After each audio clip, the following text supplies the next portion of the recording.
Hello നമസ്കാരം. ഞാൻ doctor Prasad കൃഷ്ണനാണ്. ഞാൻ professor and gastrointestinal surgeon Sree Narayana institute of medical സയൻസസിൽ. ഞാൻ ഇന്നത്തെ ടോപ്പിക്ക് പറയുന്നത് മെയിനായിട്ട് ഗാസ്ട്രോഇന്റെസ്റ്റിനൽ ക്യാൻസേഴ്സിനെ കുറിച്ചിട്ടാണ് പറയാൻ പോകുന്നത്. കേരളത്തിൽ വളരെ കോമൺ ആയിട്ട് കാണുന്നത് വൻകുടലിലെ ക്യാൻസറാണ്. യൂഷ്വലി അവർ പ്രസന്റ് ചെയ്യുന്നത്, അവർക്ക് സിംറ്റംസ് പറയുന്നത് മോഷനിൽ ബ്ലഡ് പോക്ക്, അല്ലെങ്കിൽ മോഷനിലെ കളർ വ്യത്യാസം, ഭയങ്കര ക്ഷീണം, തളർച്ച, അങ്ങനെയൊക്കെ വരാം. ചിലർക്ക് വയറ് വേദനയായിട്ടും ചിലർക്ക് വരാൻ ചാൻസ് ഉണ്ട്. എസ്പെഷ്യലി വീട്ടിൽ ആർക്കെങ്കിലും അച്ഛനോ അമ്മയ്ക്കോ അല്ലെങ്കിൽ അങ്കിളിനോ അല്ലെങ്കിൽ ഫാമിലി ഹിസ്റ്ററി ഉണ്ടെങ്കിൽ അവർക്ക് ചാൻസ് ഓഫ് ഇങ്ങനത്തെ വൻകുടലിൽ ക്യാൻസർ കോമൺ ആയിട്ട് വരാൻ ചാൻസസ് ഉണ്ട്. യൂഷ്വലി ഈ മലം പോകുമ്പോൾ ബ്ലഡ് പോകുന്നത് കുറച്ച് ശ്രദ്ധിക്കണം. ബിക്കോസ് പലരും അത് പൈൽസ് ആണ് എന്ന് വിചാരിച്ചിട്ടൊക്കെ അതിങ്ങനെ നീട്ടി കൊണ്ടുപോകാറുണ്ട്. അപ്പം അങ്ങനെ ബ്ലീഡിങ് എന്തെങ്കിലും വന്നാൽ ഉടനെ തന്നെ നമ്മൾ ഹോസ്പിറ്റലിലേക്ക് വരണം. ഒരു ഗ്യാസ്ട്രോനെയോ സർജൻസിനെയോ ആരെയും കണ്ടിട്ട് ചിലപ്പോൾ കൊളോണോസ്കോപ്പിയോ എൻഡോസ്കോപ്പിയോ ഒക്കെ ചെയ്ത് നോക്കുമ്പോൾ അത് നമുക്കത് അറിയാൻ പറ്റും സാധാരണ പൈൽസ് തന്നെയാണോ അല്ല ഏതെങ്കിലും മുഴയാണോ ക്യാൻസർ ആണോ എന്ന് നോക്കണം.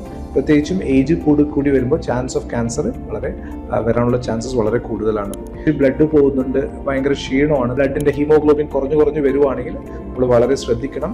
അത് നമുക്ക് ഇവിടെ വന്നാൽ നമുക്ക് കൊളോണോസ്കോപ്പി എൻഡോസ്കോപ്പി ഒക്കെ ചെയ്ത് നോക്കാം, CT സ്കാൻ ചെയ്തിട്ട് അത് എന്താണെന്നുള്ള കാര്യം. ഏർലി സ്റ്റേജ് ആണെങ്കിൽ നമുക്ക് കംപ്ലീറ്റ് ക്യൂർ കിട്ടുന്നതാണ്.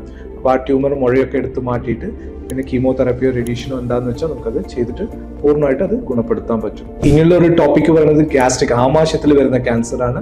അത് പൊതുവേ വലിയ സിംറ്റംസ് ഒന്നും പലർക്കും ഉണ്ടാകില്ല. വയറ് അസ്വസ്ഥത, ഗ്യാസ് എന്നൊക്കെ പറഞ്ഞു വരുള്ളൂ. വിശപ്പ് കുറവായിരിക്കും, ക്ഷീണിച്ച് വരും. ഏർലി സറ്റൈറ്റി എന്ന് പറയാം, അതായത് കുറച്ച് ഭക്ഷണം കഴിക്കുമ്പോഴേക്കും തന്നെ വയറ് നിറയുന്ന ഒരു ഫീലിംഗ് ഒക്കെ ഇങ്ങനത്തെ പേഷ്യൻസിന് ഉണ്ടാകാം. അപ്പൊ അങ്ങനെ എന്തെങ്കിലും അങ്ങനത്തെ സിംറ്റംസ് ഏർലി സിംറ്റംസ് വരുമ്പോൾ തന്നെ നമുക്കൊരു എൻഡോസ്കോപ്പി എന്തെങ്കിലും ചെയ്ത് നോക്കാം.